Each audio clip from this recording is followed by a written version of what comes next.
안녕하세요. 복지정보, 생활정보, 건강정보부터 돈이 되는 일상생활들의 팁까지 정확한 정보로 꼼꼼하게 체크해서 빠짐없이 살펴봐드리는 복지도우미입니다. 이제는 변경되는 분리 배출뿐만 아니라 쓰레기 배출 방법까지 지역마다 배출 시간이 생긴 곳이 있기 때문에 잘 확인해 보셔야겠습니다. 쓰레기 분리 배출 시 과태료는 5만 원부터 100만 원까지 금액도 천차만별인데요. 오늘 영상도 대한민국 모든 여러분에게 도움되는 영상이길 바라면서 구독, 좋아요 꼭 부탁드려요. 구독, 좋아요 설정하시면 빠른 정보 알림되고 행복한 일만 가득하실 거예요. 7월부터 쓰레기 분리 배출이 변경되었습니다. 과태료 부과를 할 수 있기 때문에 주의사항들을 꼭 살펴보셔야겠는데요. 그동안 쓰레기 버릴 때도 일반 쓰레기인지 음식물 쓰레기인지 헷갈려 과태료를 내신 분들도 꽤 계십니다. 쓰레기 혼합 배출이 헷갈리기도 하고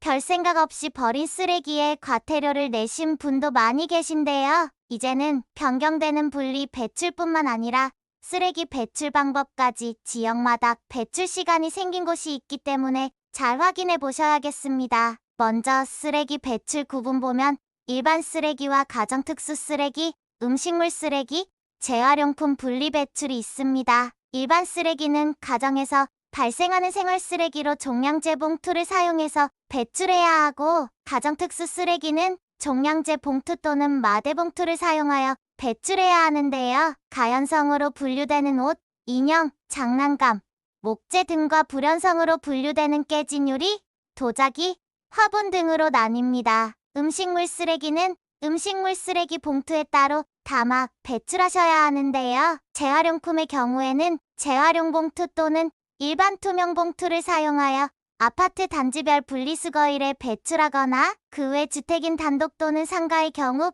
평일, 야간 생활 쓰레기 배출 장소에 배출하셔야 합니다. 일반 쓰레기로 배출해야 하는 항목들은 된장, 고추장, 바나나 껍질, 고춧가루와 김치 등이 있는데요. 당류는 염도가 높아서 동물 사료로 만들 수 없기 때문에 물에 희석해 버리거나 통째로 종량제 봉투에 담아서 버리셔야 됩니다. 특히 여름에 수박 껍질을 일반 쓰레기로 잘못 버리는 분들 정말 많은데, 잘못 버리면 과태료 10만 원을 내야 되니 조심하셔야겠습니다. 고추장, 된장은 염분이 많아 사료로 만들 수 없어 일반 쓰레기로 배출해야 한다고 많이들 알고 계시겠지만, 김치나 고춧가루는 아직도 음식물 쓰레기로 버리시는 분들이 많이 계시는데요. 매운 향이 강하고 가축의 소화 능력을 떨어뜨리는 성분이 있어 일반 쓰레기로 분류됩니다. 일반 주택의 경우 투명 또는 반투명 봉투에 담아 배출하고, 아파트의 경우 현재 방식대로 배출하면 됩니다. 비닐의 경우 이번 7월부터 바뀐 내용이 적용되는데요. 그동안 라면 봉지와 커피 봉지 그리고 과자 봉지, 반찬 봉지 등 뒤에 아더 표시가 있는 비닐을 버릴 때 양념이 묻은 봉지는 선별장에서 재활용이 안 된다고 알려져서 아더 표시도 태워서 재활용하는 자원이라 비닐류로 버려야 했습니다. 보온보냉팩뿐 아니라 특수마대에 넣어 배출해야 했던 비닐 플라스틱 노끈도 폐비닐로 분류됐었는데요. 이물질이 묻어있는 음식물을 담았던 봉지도 물로 헹궈서 분리배출하면 됩니다. 이렇게 분리배출 대상 비닐이 확대된 첫 번째 이유는 비닐 처리 기술의 발전 덕분인데요. 기존에는 단일 재질이나 이물질이 없는 깨끗한 비닐만 분리했으나, 최근에는 비닐을 열분해해 나프타를 추출하는 기술이 발전해 모두 처리 가능해졌기 때문입니다. 두 번째는 유럽이 플라스틱 용기 제조 시 재생원료 사용을 의무화하는 등 규제가 강화되며 폐비닐 재활용 수요가 늘어나기도 한 것이 또 다른 이유입니다.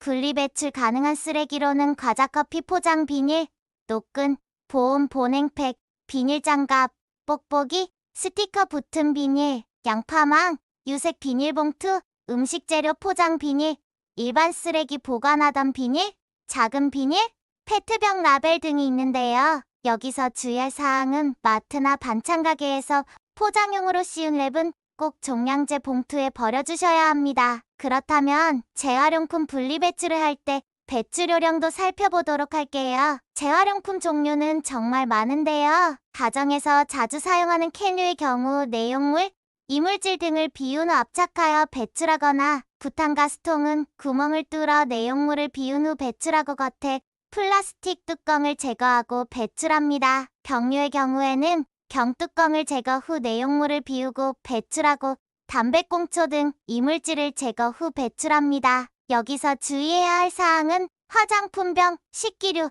거울, 도자기류는 제외되며 비뇽기 보증금 대상 유리병으로는 소주, 맥주, 음료 등이 있는데 소매점 등에서 환불 가능합니다. 또 플라스틱류는 뚜껑을 제거하고 내용물을 비우고 배출하셔야 합니다. 여기서 페트병은 아파트의 경우 페트병 전용 수거함에 배출하고 단독주택은 전용 봉투 혹은 투명, 반투명 봉투에 담아 배출합니다. 그 외 스티로폼, 전자제품, 건전지 등 재활용품으로 분리해야 되는 항목들이 정말 많은데요. 배출 요령 참고하셔서 분리 배출해 주시면 되겠습니다. 그렇다면 음식물 종류를 버리실 때 일반 쓰레기와 헷갈려하는 부분도 체크해 보도록 할게요. 쪽파, 대파, 미나리 등 뿌리가 있는 채소류, 딱딱한 껍데기가 있는 과일류, 닭, 소, 돼지 등의 동물의 뼈다귀, 조개, 소라 등의 딱딱한 뼈와 생선뼈, 달걀, 오리알 등 껍데기와 각종 티백, 한약재 찌꺼기는 음식물 쓰레기가 아닙니다. 음식물 쓰레기로 배출 가능한 품목으로 수박 껍질, 과일 껍질, 감자 껍질, 튀김가루, 부침가루, 밀가루, 바나나 껍질 등이 있는데요. 밀가루류는 절대 싱크대나 변기에 버리지 말아야 합니다. 하수구에 달라붙어 시멘트처럼 굳어질 수 있기 때문인데요. 음식물 쓰레기를 포함한 쓰레기 분리배출 규정을 위반할 경우 최대 30만 원의 과태료가 부과될 수 있으니 주의하셔야겠습니다. 특히 일부 지역에서는 밤 8시부터 11시까지로 배출 시간이 정해져 있는 곳도 있으니 참고하시기 바랍니다. 쓰레기 분리배출 시 과태료는 5만 원부터 100만 원까지 금액도 천차만별인데요. 오늘 영상에서 설명해드린 단독주택, 연립주택, 아파트 등의 건물에서 주거생활과 관련하여 폐기물을 배출한 경우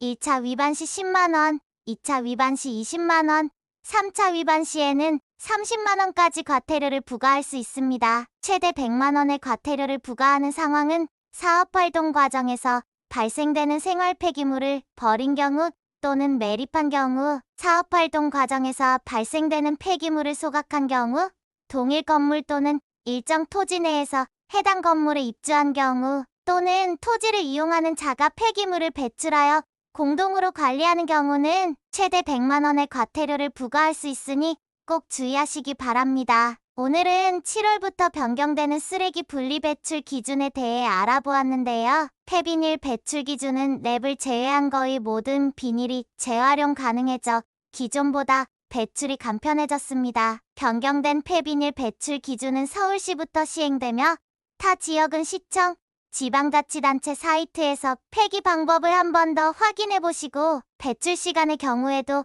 각 지역마다 상이할 수 있으니 지방자치단체에 확인해보시기 바랍니다. 오늘도 좋은 정보가 되셨다면 힘이 되는 구독과 좋아요 꼭 부탁드리고요. 유익한 영상이었다면 소중한 분들께 공유 부탁드립니다.